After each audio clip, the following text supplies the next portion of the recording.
and you're like, well, maybe the Russian fleet's going to be okay, right? Meaning they can hit the Japanese, and the Japanese can hit them, and, see what happens. But the Japanese had developed a weapon that helped them a great deal tactically. Now, when I mean tactically, I mean like in the actual battle details. Let's see what you know here, all right? Cash. Naval battle. You want to win. You want to sink the other ships. Everyone here played Battleship? I have. Right. B4. You sunk my battleship. With what? Missiles. Now, in that day, I mean, today you're going to hit them like with a missile. I mean, literally. Cannons, okay. I mean, that's good. Now, let's actually identify this. Cash. Where on the ship do you want to hit them? Shh. I didn't ask you. The bottom. Why the bottom? The front of the boat? Sink them. You want to sink them. Front of the boat, the back of the boat? I like the bottom. Write down this. The bottom. As in below what? Below water. We're getting some tactical advice here. So the water comes in. Shh. Sink them. Why is it good if you hit the ship below sea level? So the water comes in. Yes. Yeah, exactly. It hit the side, and it actually hit part of it. Part of the, okay, a little Titanic knowledge for you. I mean, like there was ice that crashed and so forth and ended up on deck. But the real damage occurred below sea level, and then the water came in. So write that down. Best way to sink a ship, hit it below sea level. With what? Now, I mean, like shh, please. I'm hoping to actually get through this in time. So, here's the deal. I mean, like if you're talking about Pirates of the Caribbean and so forth, I mean, you fire your cannons, but if you fire your cannons so they hit like below, like where the sea is and so forth, that's a good tactic. All right, now, think about this. Merrick, I will call upon you because I want you to show your knowledge if you possess it in advance. If not, raise your hand quietly. Anybody else? What weapon had just been developed by the latter part of the 1800s that could hit a ship below sea level? Submarine. A submarine is another type of ship which goes underneath water, and that had been developed as well. Those are very important. But as a weapon, what weapon fired by submarines and other ships? Torpedo. Very good. Write that down. Torpedo. Very good. Write that down. How does a torpedo work? How does it work? It's like a fish, and it goes just below. You can sort of see it. If you're on a ship and you see a torpedo coming at you, you sort of see that it's not good. Write this down. The Japanese had, among their fleet, I mean, they had big ships. They also had smaller torpedo boats. Write it down. They had smaller torpedo boats. Okay? And the torpedo boats were used in the Battle of Tsushima to help hit, particularly at nighttime, to hit the Russian ships when the Russian ships weren't ready for it. I mean, and those Russian ships are like, where's the enemy? Where's the enemy? It's like, what's that? Uh-oh, we're in trouble. Put it down. Most of the Russian fleet that came all that way from the Baltic Sea, like halfway around the world, got sunk by torpedo, fired by torpedo boats from the Japanese Navy. You got that? This sucks for Russia. Of course it does. This is a clear victory. We got that right away. This is a clear victory for Japan over Russia. Russia's on the way to having serious, serious problems as they continue in the 20th century. Japan is going to be on the ascendancy.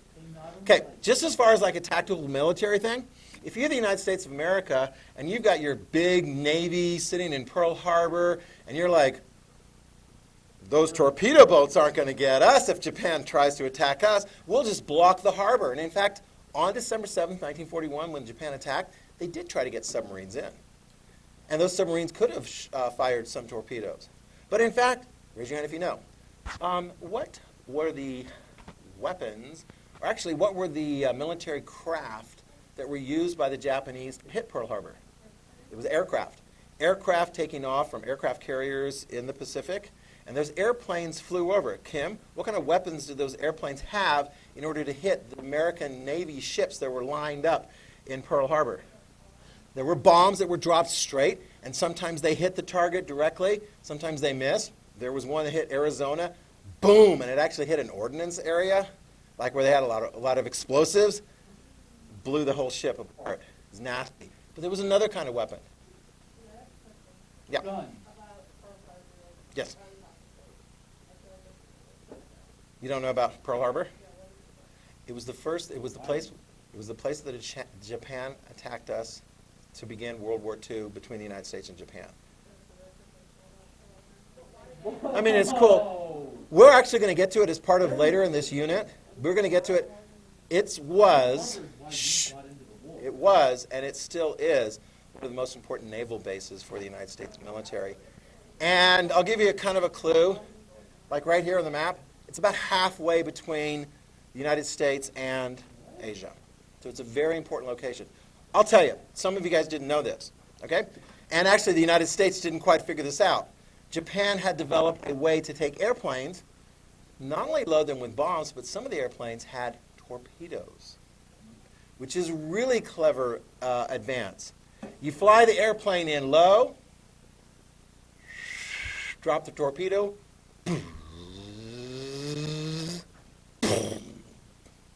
Wait, They did s- you just regularly bomb them? They torpedo both. bomb them with planes? Yes, both. It was a bad day for the American Navy. I mean, yes, but that is such a cool. Yeah, the Japanese, I mean, they're like, anyway. So the torpedo boats won the victory, the Battle of Tsushima, for the Japanese against the Russians. And torpedoes dropped by aircraft in the Battle of Pearl Harbor, the attack on Pearl Harbor, more like it, helped to win the battle there. All right, you ready? Now, let's look at the implications here, okay? As it turns out, for Russia, put this down. For Russia, it was a devastating defeat, okay? Tsar Nicholas II was rocked. There was rioting in the streets of St. Petersburg and Moscow. People were hungry. They were disappointed. They wanted change. He gave a little bit of change. Put this down. One of the things that Nicholas II did, he's like, man, we need to improve our country. He also made a political change. He gave away some of his power. Up until that point, he'd been like the absolute ruler, the czar, unquestioned. It's all on him. From that point on, write this down, he created a parliament. It was called the Duma. Write it down, D-U-M-A. I don't have that in the notes. The Duma, yeah. The Duma was, they sort of shared power with Nicholas II, although not near as much as they wanted. Duma. So, in fact, that's, if you go to Russia today, we have a Congress, Britain's got House of Commons, Parliament, and so forth.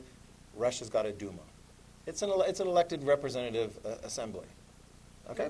So, they will move forward with that kind of sort of power-sharing relationship, although the Tsar, truth be known, still has most of the power.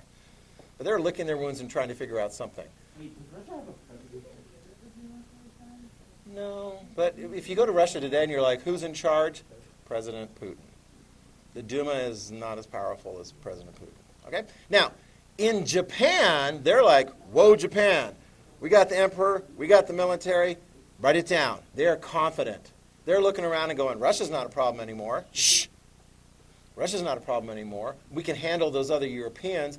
And man, they start setting their sights on China, and within 20, 30 years, they're going to be like, they're going all over China, and China is going to be in a world of hurt. Okay?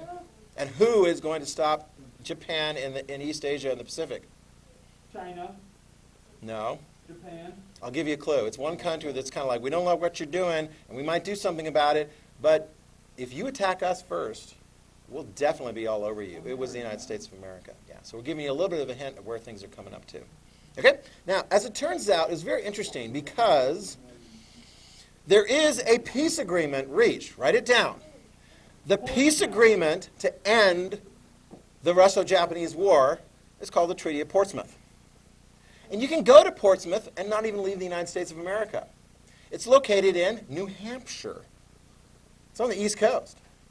In fact, it's just pretty weird. This is like the United States of America hosted this big international peace agreement, which is kind of a first for the United States. We still do that. Actually, about a week ago, President Trump, in the Oval Office, at his desk, helped to supervise a negotiated treaty between Kosovo and Serbia, which is actually a big deal. You're going to learn more about that semester of your senior year. It's a big deal. So the president was there. There's other important treaties that have been done with the help of the United States of America. Here we go. It's a sign that the United States is an important country. Write it down. The United States helped to broker the Treaty of Portsmouth. Yeah, but actually the reality was already kind of there. Who won? There's 5 people here. The 2 on the right are Japanese negotiators. The 2 on the left are Russian negotiators. Who was in the strongest position when it comes to dictating the terms of the Treaty of Portsmouth? Exactly, because the Japanese had won. Japan, write this down. They got, There's 3 of them and 2 of them. They can easily. the one in the middle is an American. Oh, never mind then. There's That 5 guy's people. Really tall. So Shh, I think Merrick, they're Merrick. different, right? Not necessary because we're running out of time. Okay? We're just about out of time. You need to write this down.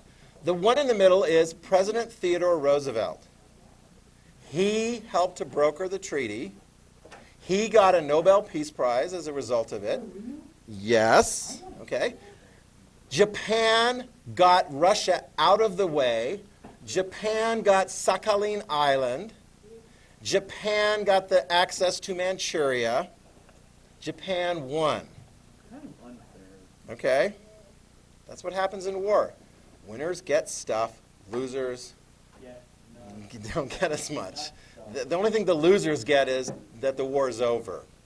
I mean, that's about it in this situation. All right. So we are done. Wipe your desk down.